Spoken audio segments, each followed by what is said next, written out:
Chemical সেক্টরের একটা অন্যতম কোম্পানি যার নাম হচ্ছে এসআরএফ লিমিটেড।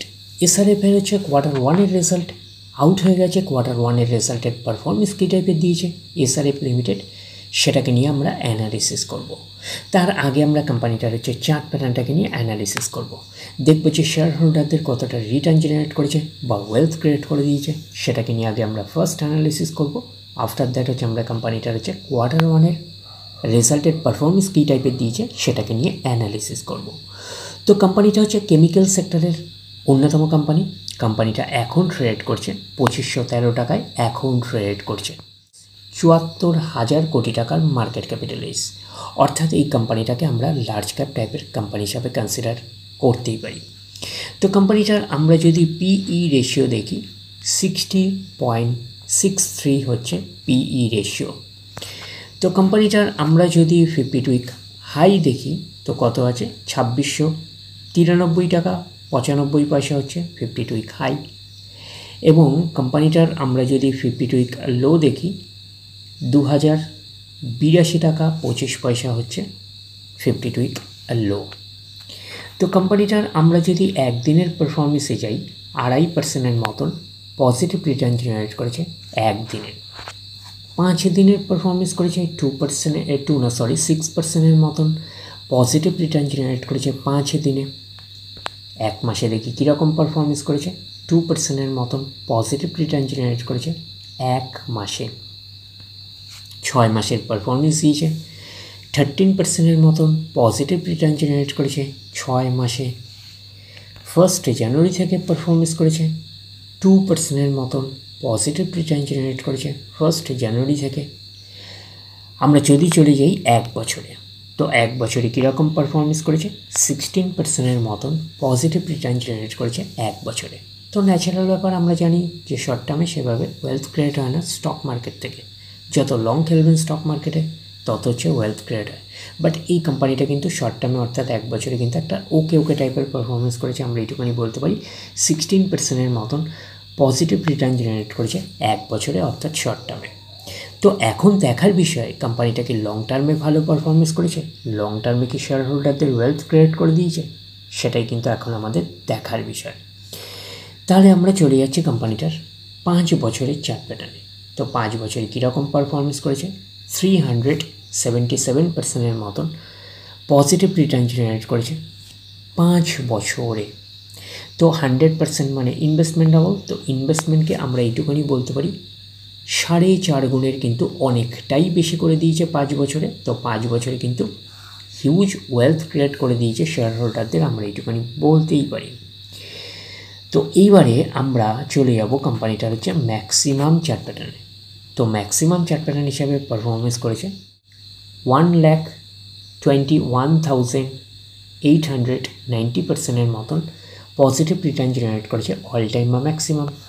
তো কোম্পানিটা লিস্টেড হয়েছে কবে 1999-এ।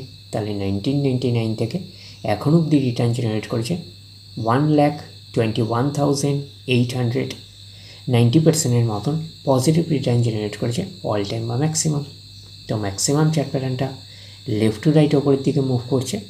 তো সেই হিসাবে কিন্তু একটা ডিসেন্ট টাইপের চার্ট প্যাটার্ন হিসাবে কনসিডার করতেই পারি। এবং কোম্পানিটা কিন্তু ফান্ডামেন্টালি সাউন্ড কোম্পানি।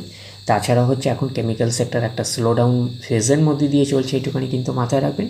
তো এখন এবারে আমাদের দেখার বিষয় কোম্পানিটার Q1 রেজাল্টের পারফরমেন্স কী টাইপের দিয়েছে। তাহলে আমরা চলে যাচ্ছি কোম্পানিটার Q1 রেজাল্টে। আমরা চলে আসলাম কোম্পানিটার হচ্ছে Q1 রেজাল্টে। আগে আমরা ফার্স্ট দেখে নেব যে সিকোয়েন্সগুলো ঠিকঠাকভাবে সাজানো রয়েছে নাকি, এটাকে আগে আমরা ফার্স্ট দেখে নেব। এটা হচ্ছে এই কোয়ার্টার, মিস হচ্ছে Q1, এটা প্রিভিয়াস কোয়ার্টার, আর এটা হচ্ছে এক বছর আগে। তাহলে সিকোয়েন্সগুলো ঠিকঠাকভাবে সাজানো রয়েছে, আমরা একটুখানি বলতেই পারি। এইবারে আমরা দেখে নিই যে অ্যামাউন্টগুলো কিসে দিয়েছে। অ্যামাউন্টগুলো হচ্ছে কালার্সে দিয়েছে অ্যামাউন্টগুলো। এইবারে আমরা চলে যাব কোম্পানিটার হচ্ছে টোটাল ইনকামে। তো টোটাল ইনকামে যাওয়ার আগে আমরা কি করব, একটু লার্জ করে নিয়ে অ্যাডজাস্ট করে নেব, তাহলে আপনাদের কাছে ব্যাপারটা আরও ভিজিবল হবে। তো এইবারে আমরা চলে যাচ্ছি কোম্পানিটার টোটাল ইনকামে। তাহলে আমরা চলে আসলাম টোটাল ইনকামে। কী পাচ্ছি, এই কোয়ার্টার মিস হচ্ছে Q1-এ 3,489, প্রিভিয়াস কোয়ার্টারে ছিল কত 3,593, এবং এক বছর আগে ছিল কত 3350, তাহলে 1 বছর আগের 3350টা এখন কত হয়ে গেছে 3489, তাহলে আমরা বলবো ইয়ার অন ইয়ার বেসিস কিন্তু জাম্প রয়েছে টোটাল ইনকামে। প্রিভিয়াস কোয়ার্টারে ছিল কত 3593, সেটা হয়ে গেল এই কোয়ার্টার, মিনস হচ্ছে কোয়ার্টার 1-এ হয়ে গেল 3489, তাহলে আমরা বলবো কোয়ার্টার অন কোয়ার্টার বেসিস কিন্তু ডাউন পারফরমেন্স করেছে টোটাল ইনকামে। তো ন্যাচারাল ব্যাপার, আমরা জানি যে ইনকাম করতে গেলে কোম্পানিকে এক্সপেন্সেস করতেই হবে। এখন দেখার বিষয় কোম্পানিটা ইনকাম করতে গিয়ে কতটা এক্সপেন্সেস করেছে।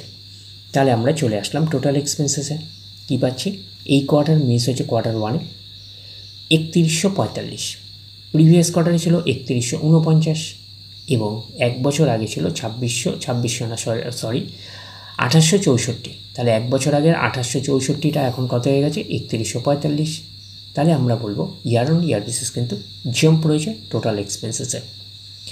প্রিভিয়াস কোয়ার্টারে ছিল কত 3149, সেটা হয়ে গেল এই কোয়ার্টার, মিনস হচ্ছে কোয়ার্টার 1-এ হয়ে গেল কত 3145, তাহলে আমরা বলবো quarter on quarter basis slightly down বা ফ্ল্যাটিস টাইপের পারফরমেন্স করেছে, আমরা এটুকুনি বলতে পারি টোটাল এক্সপেন্সেসে। তো এইবারে আমরা বের করবো কি, এইবারে আমরা বের করবো হচ্ছে অপারেটিং প্রফিট। কী করে বের করব, টোটাল ইনকাম থেকে টোটাল এক্সপেন্সেস আমরা বাদ দেবো, বাদ দিলে যেটা পড়ে থাকবে সেটা হচ্ছে অপারেটিং প্রফিট। টোটাল ইনকাম পেয়ে গেছি, টোটাল এক্সপেন্সেস পেয়ে গেছি, টোটাল ইনকাম থেকে টোটাল এক্সপেন্সেস বাদ দিলে পড়ে থাকছে অপারেটিং প্রফিট। অর্থাৎ আপনারা বলতে পারেন profit before tax for the period, এটাকে আমরা অপারেটিং প্রফিট বলতে পারি।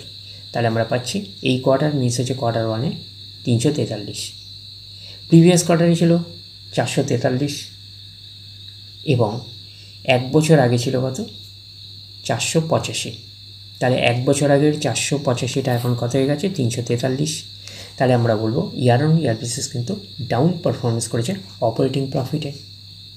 প্রিভিয়াস কোয়ার্টারে ছিল কত 443, সেটা হয়ে গেল এই কোয়ার্টার, মিস হচ্ছে কোয়ার্টার 1-এ হয়ে গেল কত 343, তাহলে আমরা বলবো কোয়ার্টার অন কোয়ার্টার বেসিসও কিন্তু ডাউন পারফরমেন্স করেছে, আমরা এটুকুনি বলতে পারি অপারেটিং প্রফিটে।